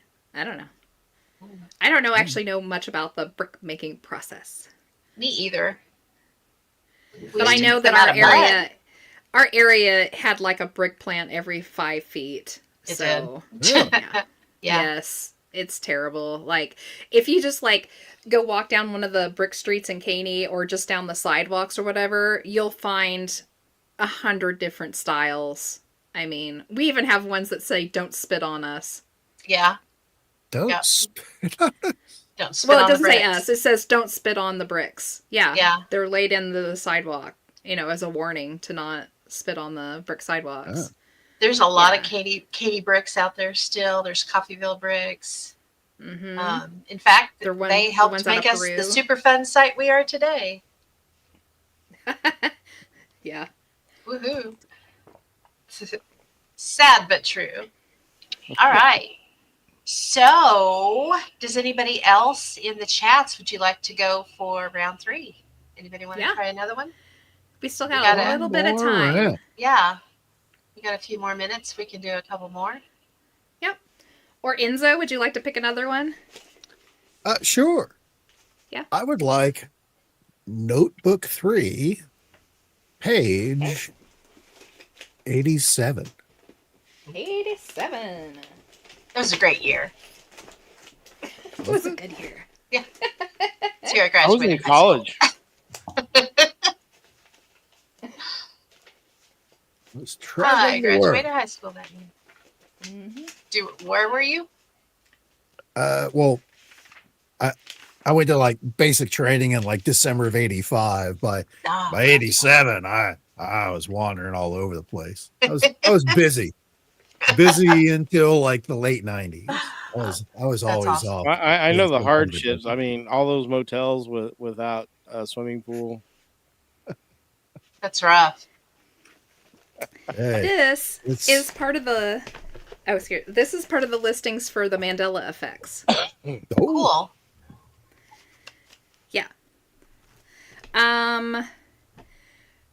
So this starts on 23 of, I don't know how many is on this listing, 47. like 50. So, yeah. Twilight Zone was by Rod Serling, not Sterling. Yep, that's correct. That is Yeah. Sterling. The Tombstone Thunderbird photo. I don't know if everybody at home. Oh yeah. Oh, with the giant The big- bird. Yeah. Yeah, the old timey picture The of him holding up pterodactyl. the- Yeah. Yeah. Yeah. So, but the Mandela behind that is like everybody knows that was, of course, a fake photo that didn't actually exist. But the photo existed. At one point, it was presented in a magazine, in a manipulated photo to make it look like this, had actually happened. But that original photo has never been found. Like the one that you have in your head doesn't exist. They have ones that people have duplicated today to make it kind of look like it, but it's not the same. And no one can find that original photo that we all remember from that magazine article back in like the 80s. Yeah, they had them on I think it was. postcards. Yeah. They did. And yeah. no one can find that original photo. It doesn't exist anymore. Huh. Yeah. It's odd. Especially Yeah. when we all just sat here and described it. I know. Yeah. It's because there's a few of them that are out there. Yes. I don't even know. Like I just posted one if Pam wants to pull it. I don't know if it's Oh, the cool. one or not. That's the but, one I'm thinking of. Yeah. Where it's Yeah. Yeah, so that's one of the ones that somebody's made up to try to make it look as close as possible to that original one, but it's not. I mean, I remember what that original one looked like. It had a barn in the background, of course, but it had bigger windows, and the pterodactyl was much bigger, and it had a huge line of men underneath one? of it. And they had it pinned to the barn. oh, geez, it's a video. I didn't know it was going to be a video. Hang on a second. Ooh, a video. That- Fancy. I didn't know we were going to do that. No. Nope.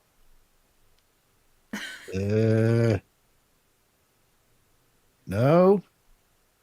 Apparently, this is a whole forgotten history video about it, which Wow. doesn't show the actual Yeah. one. And that's like a bird too. This thing was a pterodactyl. That Anywho, is it something like that. nope, that wasn't it. That's a That's bird, not it either. not a pterodactyl. That's a condor, isn't it? Yep, something like that. Maybe that's what this entire video is about. Is it this one? Nope. No. You can look, but you won't find it because I actually hunted for it when we did this series. Because I always want to verify with myself. one? Is it a Mandela for me? And this one's a Mandela for me. One I've of never these. found it. Nope. That's not it. What about that one? Oh, that's the Nope. one we already saw. Well, Yep. what about that? It's in color. That must be it. That's it. Oh no. Is it this guy? Maybe he's the It guy. is. That's Lauren He's Colvin, the- Is isn't it an it? airplane? Yeah. Maybe it's an airplane. Maybe. It's the desert. Excuse me. Oh, I Lord. don't know. I thought because there's like this one, I think, but it dumps me out to the YouTube, which is not the correct yeah. one. Yeah. But Yeah. it's something no like one's ever. this. No, that's not it. Still not it. She's Yeah. like, no.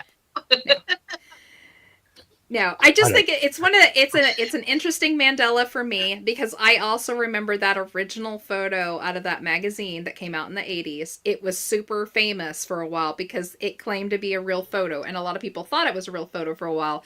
And then sometime in the mid 90s, the guy who kind of faked it came out with it, was like, yeah, I faked this photo. We were all like, oh, boo.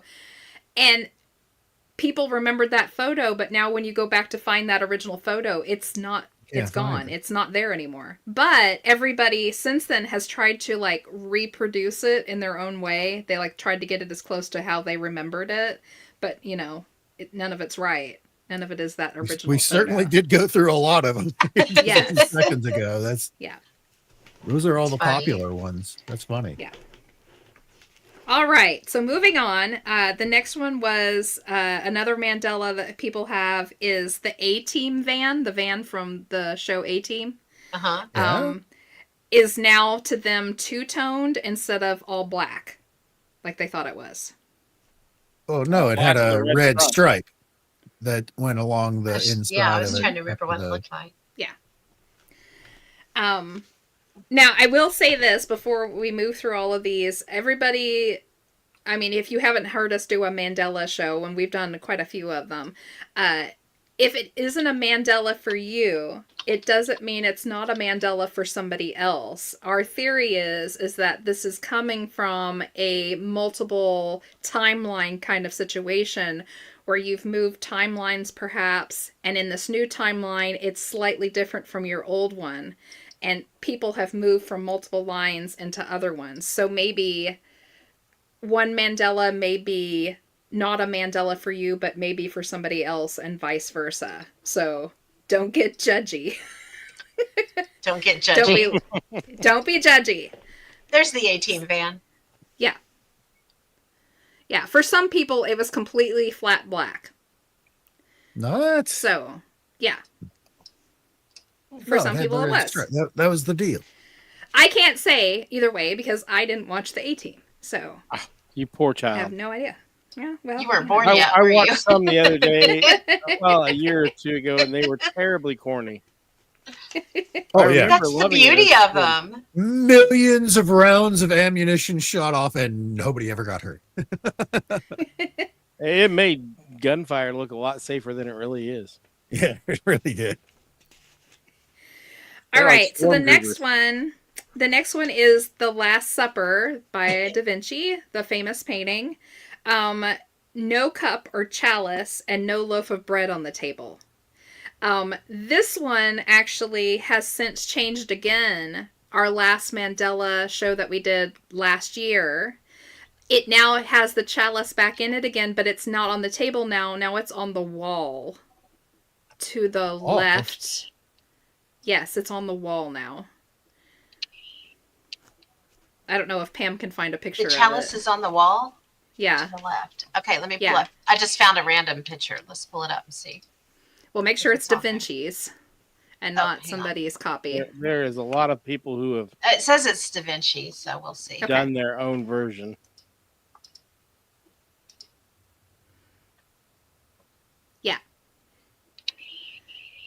So if you look up at that last panel on the wall to the left, that's where the chalice is now. Up to the left, Yeah. facing which way? This like Yeah, right there. The over a little bit, that gray section. Yeah, it's literally like impressed upon that wall now. It's crazy as it sounds. It totally is. okay. Yeah, it has Well, it's since definitely moved. not on the table anymore. And it used to I was be. gonna see if I could remember find it being on the table. a bigger picture. Oh, crud. Let me drop it and see if I can. I'm always. Oh, no, it did make it bigger. Okay, here, let me pull it back up. I'm always kind of scared to click things while we're live, just in case. Yeah, that's true. You don't know what you're going to end up with. No. Okay. Huh. I'm looking, but I'm not seeing it.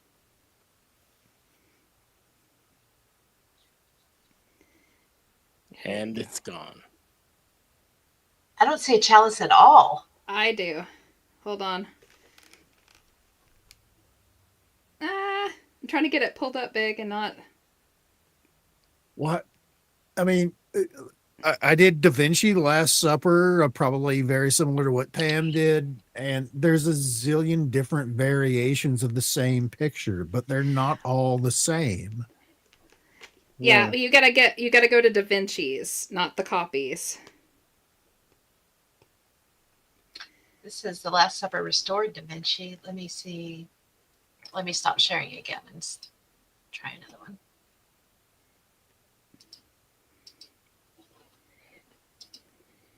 Have you seen Ian's? It's a mess. poster? I love it when a Plandella comes together. It's actually very clever. There it is. That's It very is. good. Very clever. Okay, it's kind of hard to see, but let me see if I can get it to. All right. There we go.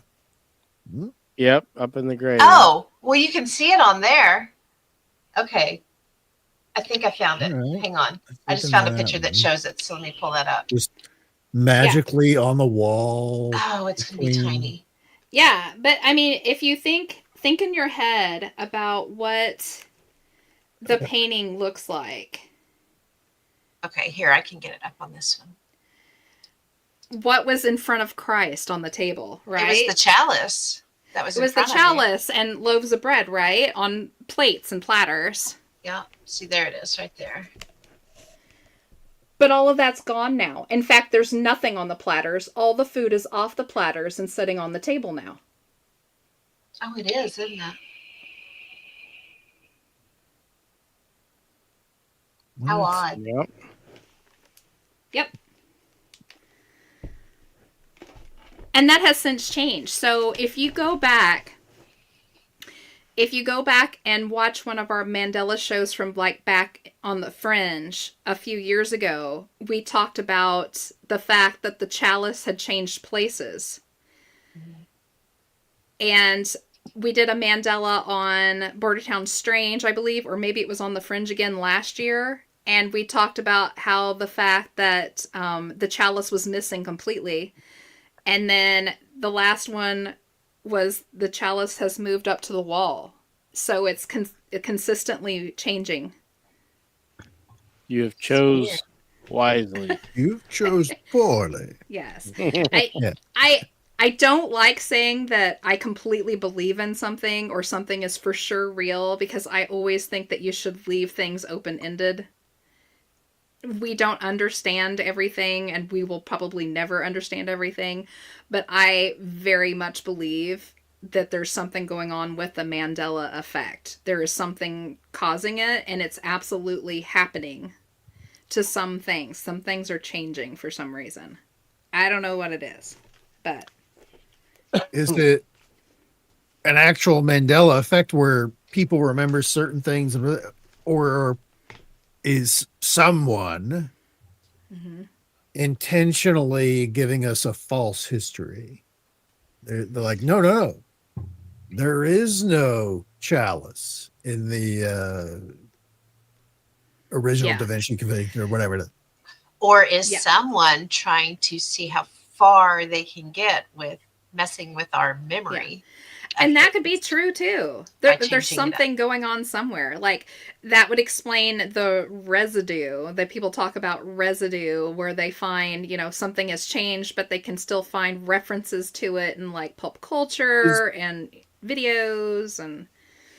But I mean, Huge even one. for, So like, saying, but then that works for that situation too, because if they were scrubbing the internet and trying to clean it all off, they would obviously miss some stuff. But- So but that might if be an option. They pollute in like some different version of whatever it is. Yeah.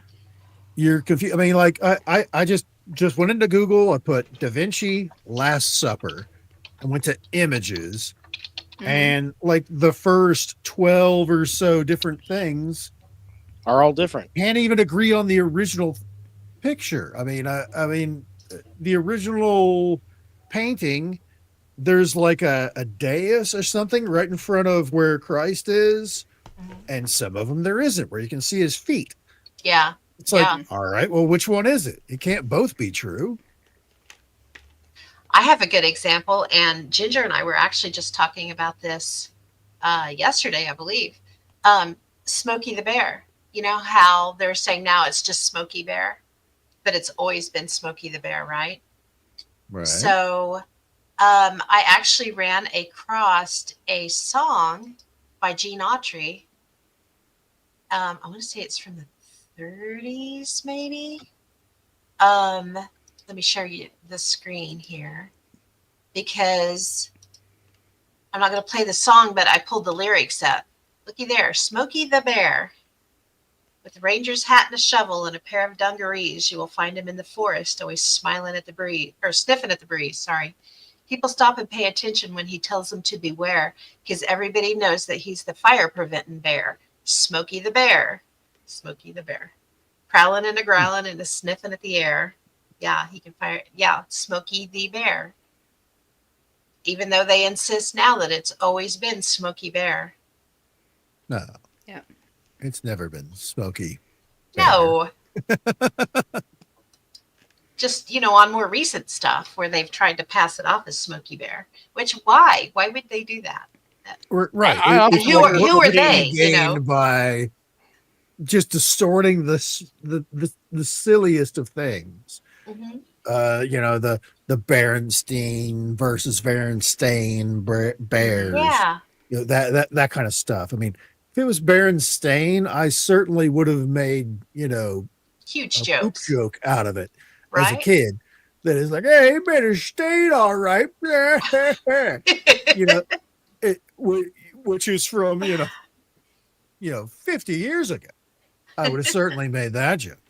And those things never existed because it was never Berenstain. It was Berenstein. Mm-hmm.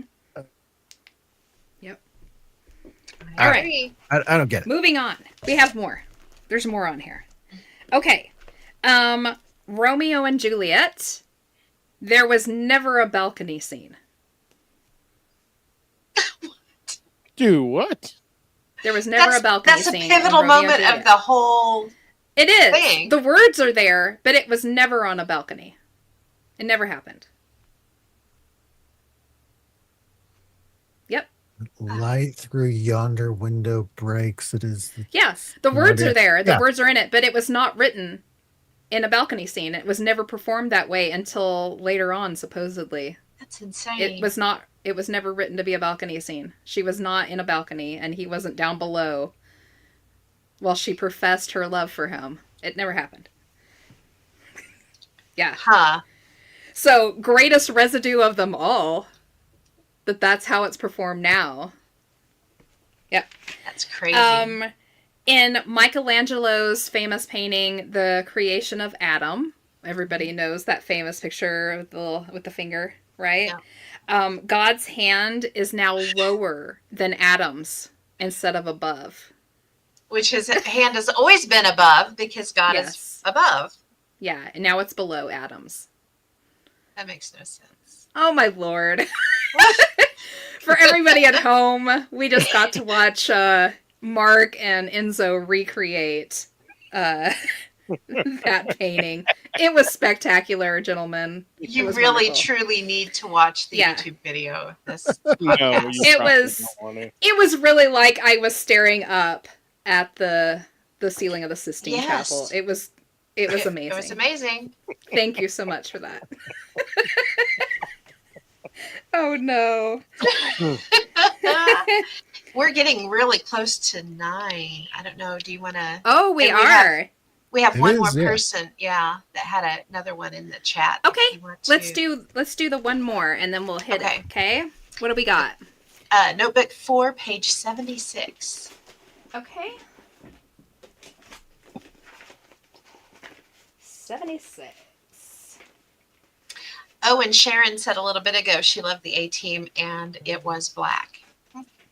Interesting. Oh, really? There was not a red stripe in your 18? Not for her. That's interesting. Yeah. So this is on some of the Crybaby bridges. Oh, Ooh. I'm just gonna pick one because there's like 4 of them listed on here, and we're running out of time. So, the first one on here is the Crybaby Bridge in Alderson, Oklahoma. The site of a single-lane ironwork bridge, now replaced by a new modern concrete and steel. Many locals have told the story of hearing a baby's cry from beneath the bridge late at night, and even some sightings of what appears to be a faintly glowing image of a woman hovering just above the rocky floor of the creek. Another story is in the late 40s, a backwoods man raped his daughter several times, and instead of keeping the babies, she threw them over the bridge into the North Boggy Creek. Legend has it that if you go to this bridge and stand at the edge, you can hear the babies crying. So, there you go.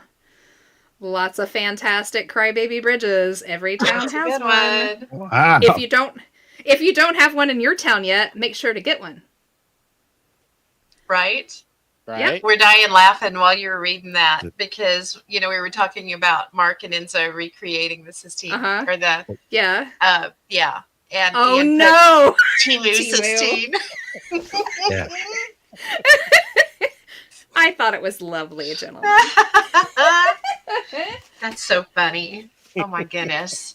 Oh my goodness. All right. Are we good for the evening?